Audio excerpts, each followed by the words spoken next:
Hello students, today we will discuss about the regulation of kidney function। यानी कि kidney हमारी जो होती हैं वो कैसे काम करती हैं, कैसे उनका एक्शन जो है वो रेगुलेट होता है। तो हमारा टॉपिक है रेगुलेशन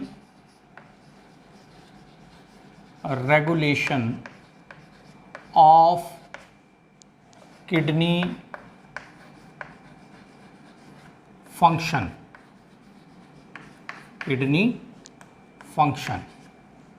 ठीक है। तो हमारी जो किडनीज होती हैं they are controlled by 3 factors and these factors are 3 different factors हैं। Number 1 ADH, that is antidiuretic hormone. Second one juxta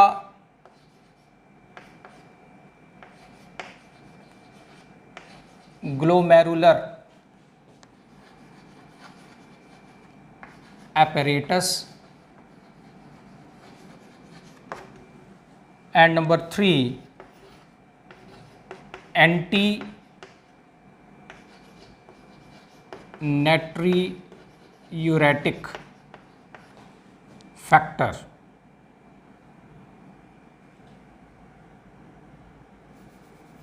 arterial, not anti, arterial natriuretic factor, which is also known as ANF, atrial natriuretic factor.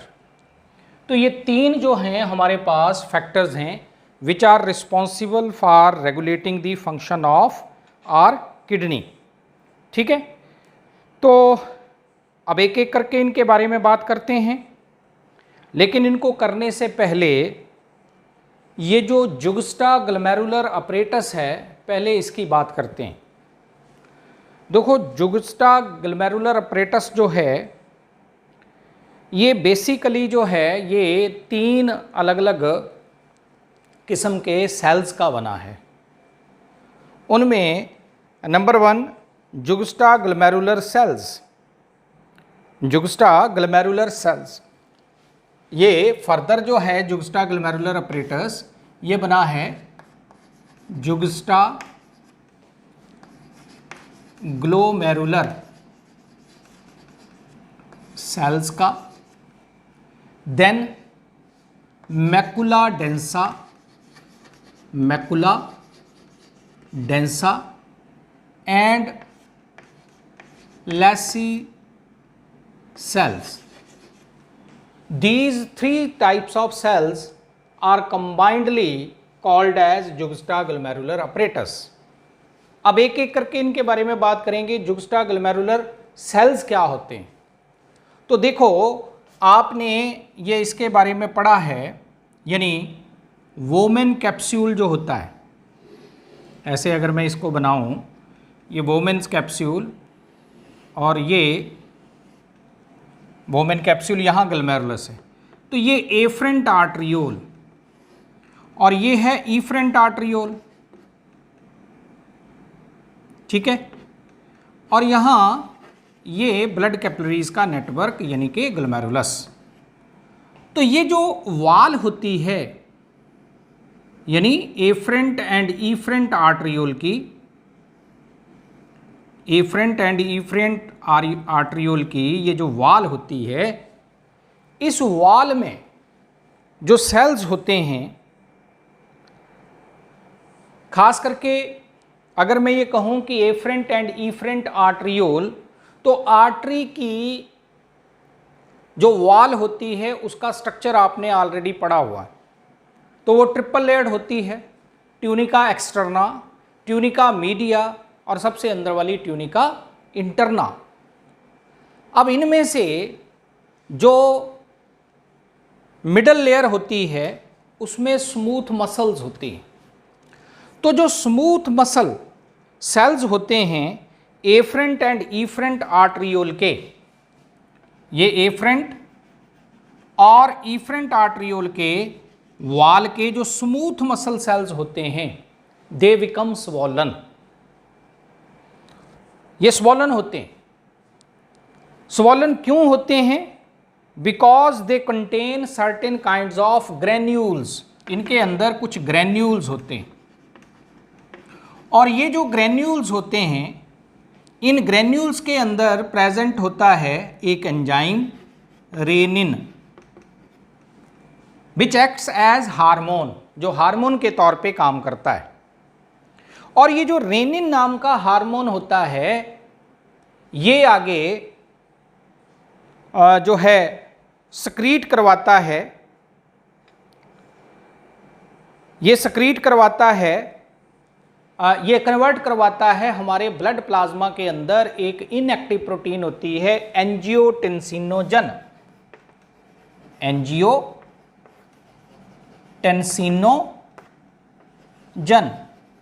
इसको ये convert करवाता है पहले angiotensin 1 में और फिर angiotensin 2 में, एंजियोटेंसिन 1 देन एंजियोटेंसिन 2। कौन कन्वर्ट करवा रहा है? रेनिन, जो कि एक एंजाइम है, but it acts as a hormone, ये हार्मोन के तौर पे ये काम करता है। कहां से पैदा होता है? From the granules which are present in the smooth muscle cells of afferent and efferent arteriole, ठीक है, जिसके कारण ये सेल्स स्वॉलन होते हैं। तो ये जो स्मूथ मसल सेल्स होते हैं एफरेंट एंड इफरेंट आर्टरियोल्स के, जो स्वॉलन होते हैं due to the presence of these granules, इन सेल्स को जुगस्टाग्लोमेरुलर सेल्स बोलते हैं। These cells are known as juxtaglomerular cells, ठीक है। तो एक तो ये जुगस्टाग्लोमेरुलर सेल्स जो हैं, ये बनाते हैं जुगस्टाग्लोमेरुलर अपरेटस। दूसरा, अब डिस्टल कन्वोल्यूटेड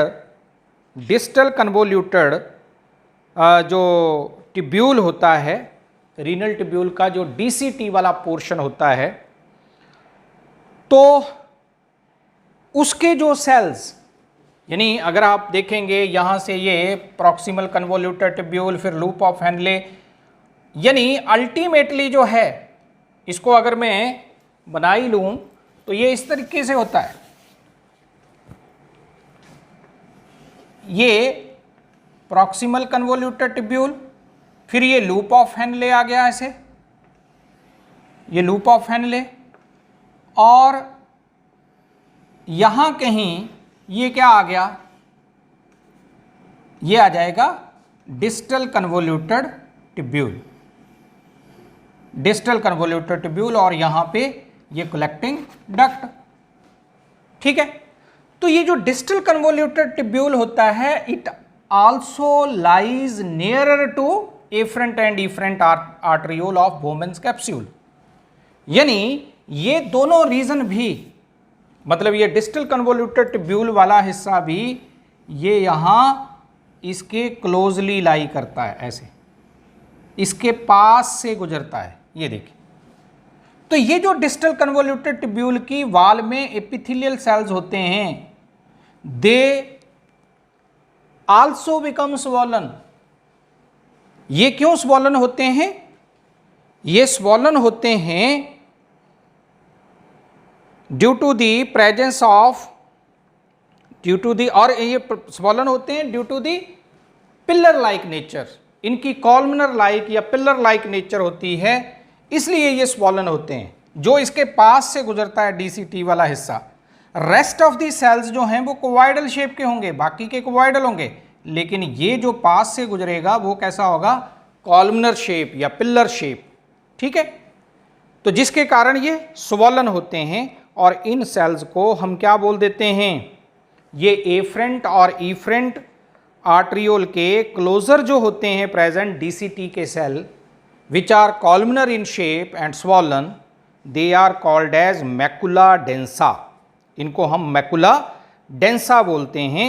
और ये सेल जो हैं ये कीमो रिसेप्टर्स का काम करते हैं, कीमो रिसेप्टर्स, ये कीमो रिसेप्टर्स का काम करते हैं, ये मैकुला डेंसा रीजन के सेल्स, मैकुला डेंसा, ये एक्ट करते हैं एज कीमो रिसेप्टर्स। ठीक है, तो ये इनका फंक्शन है। यानी कीमो रिसेप्टर का मतलब कि दे गिव इंफॉर्मेशन और दे एक्ट एज फीडर्स और they act as informers to the juxtaglomerular cells. यानी कब जो है हमारे सेल्स के अंदर, यानी किडनी के अंदर जो है या बॉडी फ्लूइड के अंदर जो है कंसंट्रेशन ऑफ वेरियस सब्सटेंसेस कैसी है, उसको उसकी ऑस्मोलैरिटी कैसी है, सॉल्ट्स की कंसंट्रेशन हमारे ब्लड के अंदर हाई है या लो है, तो उसकी इंफॉर्मेशन देने में ये कॉलमनर शेप के मैकुला डेंसा जिनको हम बोल रहे हैं, ये सेल्स रोल प्ले करते हैं। किसको देते हैं? जुक्स्टाग्लोमेरुलर सेल्स को। ठीक है, थर्ड आगे, in addition to juxtaglomerular cells and macula densa, there are third type of cells which lie in the space between the ये देखें, ये है एफरेंट आर्टरियोल, ये है इफरेंट आर्टरियोल। इनकी वाल में जो स्मूथ मसल सेल्स हैं उनको हमने नाम क्या दिया? उनको नाम दिया जुक्स्टाग्लोमेरुलर सेल्स। और ये जो डीसीटी, डिस्टल कन्वोल्यूटेड ट्यूब्यूल के वॉल के सेल्स हैं, एपिथेलियल सेल्स, जो कि पिलर लाइक हैं and they lie nearer to the afferent and efferent arteriole, इनको हमने नाम क्या दिया? इनको नाम दिया मैकुला डेंसा। अब इन तीनों के बीच में ये जो स्पेस है, यहाँ इस स्पेस में भी कुछ ओवल या सर्कुलर शेप के सेल्स होंगे।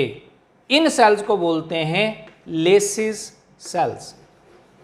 और ये जो सेल्स होते हैं इनका फंक्शन अननोन है।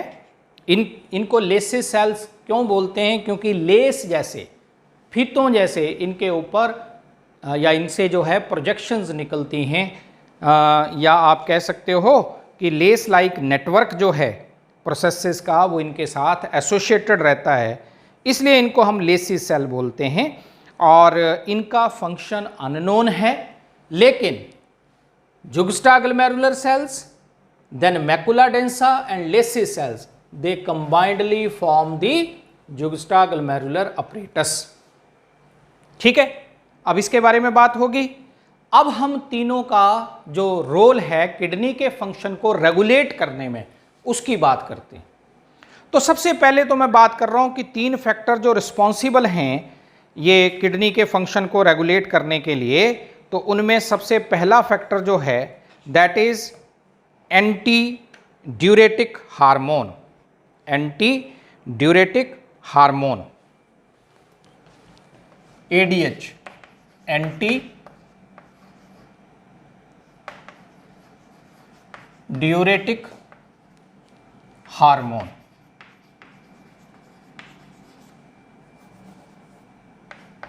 एंटी ड्यूरेटिक हार्मोन, जिसको शॉर्ट फॉर्म में हम ADH बोलते हैं। This hormone is secreted bye posterior lobe of pituitary gland. हमारे ब्रेन के अंदर एक हाइपोथैलेमस रीजन है और हाइपोथैलेमस के साथ अटैच्ड होता है बॉडी का मेन ग्लैंड, जिसको master gland of the body भी बोलते हैं, दैट इज पिट्यूटरी ग्लैंड। और ये जो पिट्यूटरी ग्लैंड है इसके 3 लोब्स होते हैं, interior lobe, intermediate lobe and posterior lobe. तो इसका जो पोस्टीरियर लोब होता है उससे 2 हार्मोन रिलीज होते हैं, एक है ऑक्साइटोसिन और दूसरा क्या है? ADH, anti diuretic hormone. लेकिन ये हार्मोन कब रिलीज होगा? इस हार्मोन का रिलीज जो है वो तभी होगा जब हमारे ब्लड के अंदर जो है आप ये कहेंगे कि जो ऑस्मोलैरिटी है, ऑस्मोलैरिटी वो एक खास लेवल से ऊपर हो जाए, यानी 300 से ऊपर हो जाए, तो फिर ADH जो है वो सक्रीट होता है from the posterior lobe of pituitary gland. लेकिन कैसे पता लगता है बॉडी के अंदर जो है ऑस्मोलैरिटी जो है यानी सॉल्ट्स की कंसंट्रेशन इस लेवल से हाई हो चुकी है? तो हमारे हाइपोथैलेमस में कुछ सेल्स होते हैं in the hypothalamus region of brain which we call osmo receptors.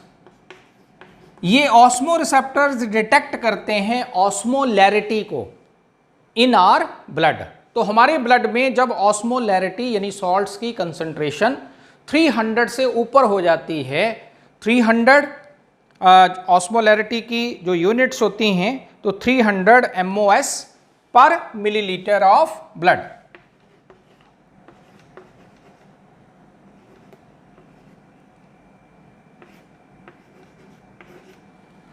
पर मिलीलीटर ऑफ ब्लड, जब इससे ऊपर ऑस्मोलैरिटी हो जाए हमारे ब्लड की, then these osmo receptors observe the value of the osmolarity of the blood and they stimulate the interior posterior lobe of the pituitary gland, posterior lobe of the pituitary gland to secrete ADH। तब ये ADH secrete होगा और इसका नाम क्या है? Anti diuretic hormone. तो ये क्या करेगा? दिस हार्मोन,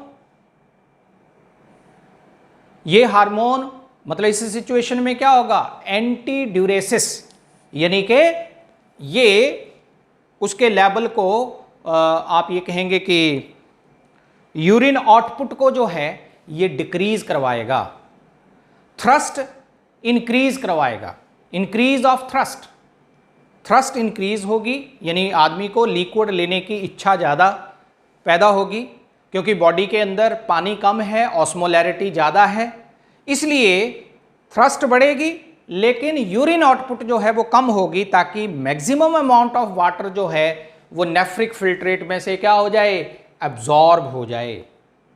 तो इस तरीके से ये ADH जो है वो काम करता है, ठीक है। और ये क्या करता है? ये एक्ट करता है on the wall of the distal convoluted tubule, DCT वाले हिस्से की वॉल के ऊपर ये एक्ट करता है और फिर नेफ्रिक फिल्ट्रेट में से वाटर की मैक्सिमम रीअब्जॉर्प्शन ये इस हिस्से में से करवाता है। अगर ये रिलीज नहीं होगा ADH तो फिर लॉट ऑफ वाटर जो है वो नेफ्रिक फिल्ट्रेट और यूरिन के जरिए बॉडी से बाहर रिलीज हो जाएगा और due to the loss of excessive water person की डिहाइड्रेशन के कारण डेथ भी हो सकती है। सेकंड है control by juxtaglomerular apparatus, control by juxtaglomerular apparatus. ये जो जुगस्टाग्लोमेरुलर अपरेटस है मैंने बोला है ये 3 डिफरेंट टाइप्स ऑफ सेल्स का बना है, लेकिन इसमें ये 2 तरह के फैक्टर्स ज़्यादा रोल प्ले करते हैं, इसका आनन फंक्शन है।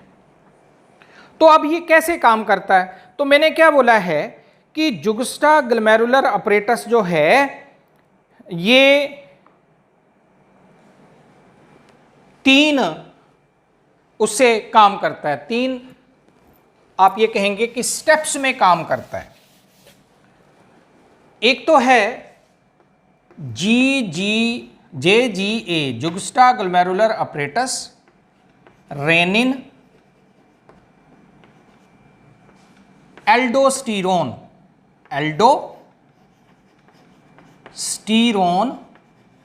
सिस्टम, एल्डोस्टीरोन सिस्टम, ठीक है। इसको हम एक किस्म का, अगर ये जुगस्टाग्लोमेरुलर अपरेटस को मैं यहाँ पे हटा दूँ तो ये हमारे पास आ गया रेनिन एल्डोस्टीरोन,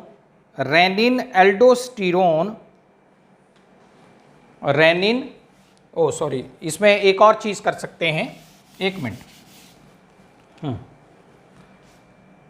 मैंने क्या बोला था कि जुगस्टाग्लोमेरुलर अपरेटस क्या करवाता है? इसके ग्रैन्यूल से जो जुगस्टाग्लोमेरुलर सेल्स होते हैं उनसे पैदा होता है रेनिन, जो कि एक एंजाइम है लेकिन हार्मोन के तौर पे काम करता है। ये क्या करता है आगे? ये हमारे ब्लड प्लाज्मा के अंदर एंजियोटेंसिनोजन की जो इनएक्टिव प्रोटीन होती है उसको एंजियोटेंसिन 1 और एंजियोटेंसिन 2 में चेंज करवाता है। तो एंजियोटेंसिनोजन पहले तो ये है, इसके ऊपर ये एक्ट करेगा। फिर इसके बाद जब एंजियोटेंसिनोजन से एंजियोटेंसिन 1 एंड एंजियोटेंसिन 2 बनती है तो वो क्या करते हैं, ये प्रोटीन एंजियोटेंसिन 2 ये हमारे एड्रीनल ग्लैंड के ऊपर काम करती है।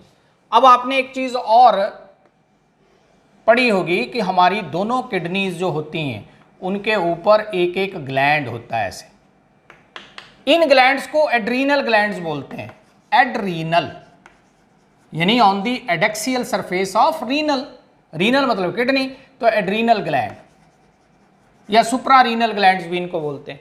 तो हमारी किडनी के ऊपर ये जो एड्रीनल ग्लैंड्स होते हैं, एंजियोटेंसिन 2 जो इससे बनेगी रेनिन के एक्शन के कारण, वो फर्दर स्टिमुलेट करती है एड्रीनल ग्लैंड को to secrete a hormone aldosterone. और ये जो एल्डोस्टीरोन होता है ये फिर NaCl, sodium chloride, sodium ions, chloride ions, इनकी रीअब्जॉर्प्शन करवाता है from the distal convoluted tubule. तो इस तरीके से ये सोडियम आयंस, क्लोराइड आयंस की रीअब्जॉर्प्शन को बढ़ावा देके हमारे ब्लड के अंदर जो है सॉल्ट्स की कंसंट्रेशन को मेंटेन करता है। ये इसका फंक्शन है। अब मैं दोबारा से इसको एक्सप्लेन कर रहा हूं। मैं ये बोल रहा हूं कि हमारा जो जुक्स्टाग्लोमेरुलर अपरेटस है इसमें से ये स्टिमुलेट करते हैं मैकुला डेंसा सेल्स जुक्स्टाग्लोमेरुलर अपरेटस को, क्योंकि ये एक्ट करते हैं एज कीमोरिसेप्टर। तो जैसे ही हमारे ब्लड के अंदर सॉल्ट्स की कंसंट्रेशन लो होती है, ठीक है, ब्लड का वॉल्यूम लो होता है, ब्लड का प्रेशर लो होता है, तो ये जुक्स्टाग्लोमेरुलर सेल्स एक्टिवेट हो जाते हैं। इनके ग्रैन्यूल्स जो हैं वो रेनिन प्रोड्यूस करना शुरू कर देते हैं। वो रेनिन हमारे ब्लड प्लाज्मा में एंजियोटेंसिनोजन नाम की प्रोटीन को एंजियोटेंसिन 2 में चेंज कर देता है। एंजियोटेंसिन 2 एक्टिव फॉर्म में, एंजियोटेंसिनोजन इनएक्टिव फॉर्म में। तो एंजियोटेंसिनोजन 2 जो है वो ब्लड प्रेशर को बढ़ा देती है, ब्लड वॉल्यूम को बढ़ा देती है। कैसे? By constricting these blood vessels, arterioles को कंस्ट्रिक्ट करा के वो ब्लड वेसल्स को कंस्ट्रिक्ट करवा के ब्लड प्रेशर इंक्रीज करती है, ब्लड वॉल्यूम इंक्रीज करती है, और जिसके कारण जो है सोडियम आयंस, क्लोराइड आयंस, इनकी absorption from the nephric filtrate increases, इनकी एब्जॉर्प्शन इंक्रीज कर जाती। प्लस दूसरा काम क्या करती है ये angiotensin 2, it stimulates the adrenal gland. जब ये एड्रीनल ग्लैंड को स्टिमुलेट कर देती है एंजियोटेंसिन 2, तो एड्रीनल ग्लैंड से एक हार्मोन पैदा होता है एल्डोस्टीरोन। ये एल्डोस्टीरोन फर्दर क्या करता है, ये फर्दर जो है ये DCT वाले हिस्से में सोडियम आयंस, पोटाशियम आयंस, इनकी सोडियम आयंस और क्लोराइड आयंस जो है उनको एब्जॉर्ब करवाता है। तो ये चार चीजें मिलके यानी रेनिन, एंजियोटेंसिन, एंजियोटेंसिनोजन से एंजियोटेंसिन बन गया, तो रेनिन एंजियोटेंसिन एल्डोस्टीरोन सिस्टम, ठीक है। इसलिए इसको हम रास भी बोलते हैं। यहां पे NaCl आएगा तो यहां पे सिस्टम, तो रेनिन पैदा हुआ, रेनिन से एंजियोटेंसिन बना, एंजियोटेंसिन से एल्डोस्टीरोन रिलीज हुआ, तो इसको बोलते हैं renin angiotensin aldosterone system, RAAS,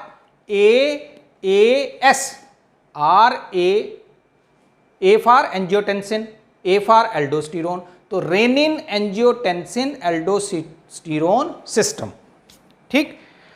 तीसरा और लास्ट फैक्टर है हमारे पास control by atrial natriuretic factor, atrial natriuretic factor ANF जिसको बोलते हैं। देखो ये जो ANF है ये एक पेप्टाइड हार्मोन है, इसकी केमिकल नेचर देखें तो ये एक पेप्टाइड हार्मोन है जो कि अपोजिट टू रास काम करता है। ये जो है ये opposite to renin angiotensin aldosterone system के अगेंस्ट काम करता है, अपोजिट काम करता है। कैसे? तो आप ये बोलेंगे कि हार्ट का जो ऑरिकल्स होते हैं, आर्टरिया होते हैं, उनकी वाल से ANF सक्रीट होता है। Atrial natriuretic factor is released from the walls of arteria when कब ये when there is increase in blood volume, increase in blood pressure, जब कंटिन्यूस इसके एक्शन के कारण more and more sodium ion chloride ion की absorption होती जाएगी तो ब्लड प्रेशर कंटिन्यूसली हाई होना शुरू हो जाएगा, ब्लड प्रेशर बढ़ना शुरू हो जाएगा, ब्लड वॉल्यूम बढ़ना शुरू हो जाएगा, लेकिन उसको नॉर्मलाइज करना, ठीक है।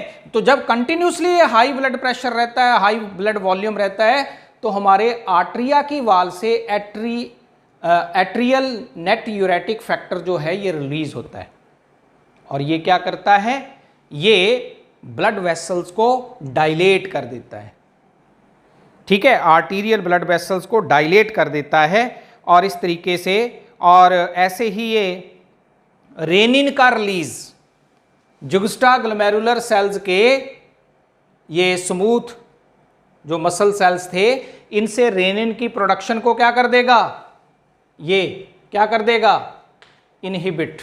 जब ये नहीं होगा तो एंजियोटेंसिन 2 नहीं बनेगा, जब ये नहीं बनेगा तो एल्डोस्टेरोन भी रिलीज होना बंद हो जाएगा, और जब ये बंद हो जाएगा तो फिर सोडियम आयंस, क्लोराइड आयंस, इनकी reabsorption from the nephric filtrate that also decreases. तो इस तरह से blood pressure and blood volume जो है वो नॉर्मल लेवल पे आ जाता है। तो इस तरीके से ये तीनों जो हैं, ADH एंटी ड्यूरेटिक हार्मोन, ये जब हमारा ब्लड प्रेशर, ब्लड वॉल्यूम जो है वो क्या है, कम है, तब पैदा होता है, उसको इंक्रीज करवाता है ये, ठीक है, by reabsorption of water, collecting, ये जो हमारा डिस्टल कन्वोल्यूटेड ट्यूब्यूल है उसकी वॉल को मोर परमिएबल बना के वाटर के लिए। जुगस्टाग्लोमेरुलर अपरेटस, इसके सेल्स जो हैं ये ब्लड प्रेशर, ब्लड वॉल्यूम को बढ़ाते हैं with the help of RAS, R renin, A angiotensin, A aldosterone, S system. तो थ्रू RAS ये क्या करता है, इंक्रीज करवाता है, और जब वो कंटिन्यूसली इंक्रीज रहता है तो उसको फिर से नॉर्मल लेवल पे लाने में atrial natriuretic factor, atrial natriuretic factor which is released from the walls of the atria. तो ये 3 किस्म के फैक्टर्स जो हैं ये रिस्पॉन्सिबल हैं for regulating the function of our kidney. आगे है एक टर्म मिक्टूरिशन। मिक्टूरिशन, कल भी मैंने यानी लास्ट लेक्चर के अंदर एक बात की थी कि हमारे बॉडी में, किडनी के अंदर with the help of uriniferous tubules urine की फॉर्मेशन होती है, और यूरिन जो है वो टेम्परेरली एकमुलेट होता है इन द यूरिनरी ब्लैडर, और वहाँ से फिर वो थ्रू यूरेथ्रा बॉडी से बाहर रिलीज होता है, and the release of urine is known as micturition. बस इसमें इतनी ही बात करने की ज़रूरत है। ये अंडर जो है नर्वस कंट्रोल होता है, यानी नर्वस सिस्टम के कंट्रोल में होता है। आगे है कंस्टिट्यूएंट्स ऑफ आर यूरिन। हमारे यूरिन की कंपोजिशन क्या है, कंपोजिशन ऑफ यूरिन। देखो हमारा यूरिन जो है वो पेल येलो सा होता है। एक नॉर्मल आदमी जो डिजीज नहीं है, नॉर्मल डाइट ले रहा है, और डेली आउटपुट जो है वो 1 to 1.5 लीटर्स ये हमारे यूरिन की जो है डेली आउटपुट होती है अंडर नॉर्मल सर्कमस्टांसेस। पीएच जो है ये हमारे यूरिन की 6 के आसपास होती है, और इसका जो एक करैक्टरिस्टिक ऑर्डर होता है, पीएच कितनी है 6, और इसका जो एक खास ऑर्डर होता है या स्मेल होती है वो एक पिगमेंट के कारण होता है which is called as urochrome. Urochrome, और ये यूरोक्रोम नाम की जो पिगमेंट होती है ये बनती है by the breakdown of haemoglobin of worn out RBCs.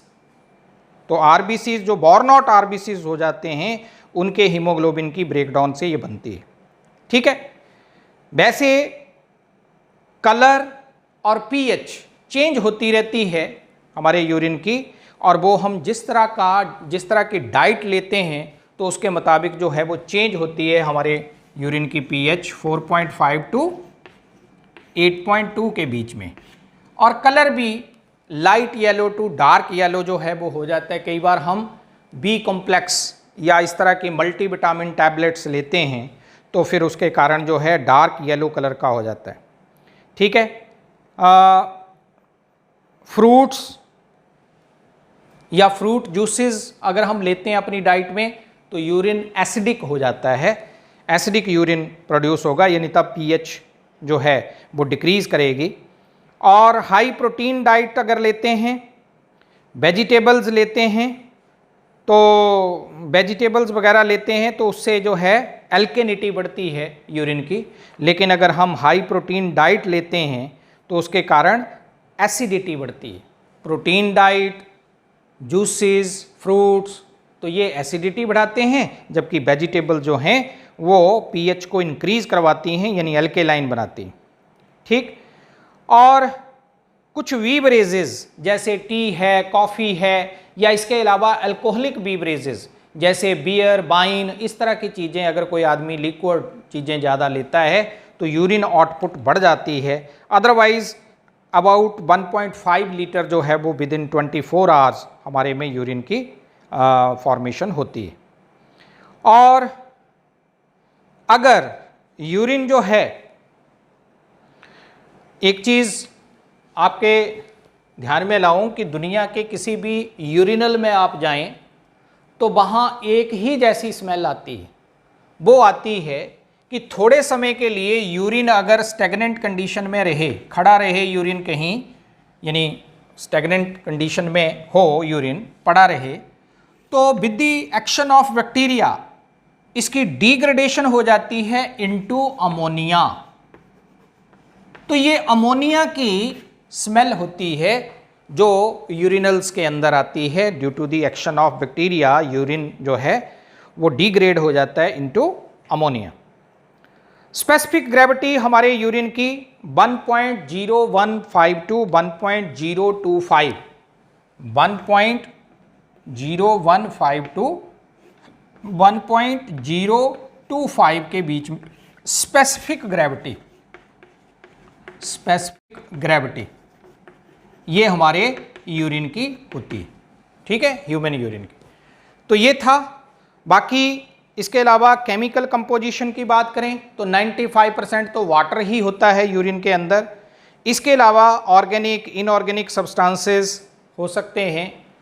तो इसमें ऑर्गेनिक सब्सटेंसेस में जैसे यूरिया है, क्रिएटिनाइन है, फिर इसके अलावा क्रिटाइन है, अमोनिया है, uric acid, hippuric acid, oxalic acid, इस तरह के डिफरेंट सब्सटेंसेस प्रेजेंट हो सकते हैं। और इनऑर्गेनिक में chloride, phosphate, sulphate, potassium, sodium, calcium ions ये जो है वो प्रेजेंट हो सकते हैं। और ग्लूकोज जो है, ये चीज़ मेन है, ग्लूकोज हमारे यूरिन के अंदर प्रेजेंट नहीं होता। अगर ग्लूकोज यूरिन में आ रहा है तो फिर पर्सन जो है दैट विल बी डायबिटिक, उसको डायबिटीज़ डिजीज़ है, यानी जिसको हम शुगर की बीमारी कह देते हैं। तो नॉर्मल आदमी के यूरिन में जिसको शुगर नहीं है, जिसको डायबिटीज़ नहीं है, उसके यूरिन में ग्लूकोज एक्सक्रीट नहीं होता।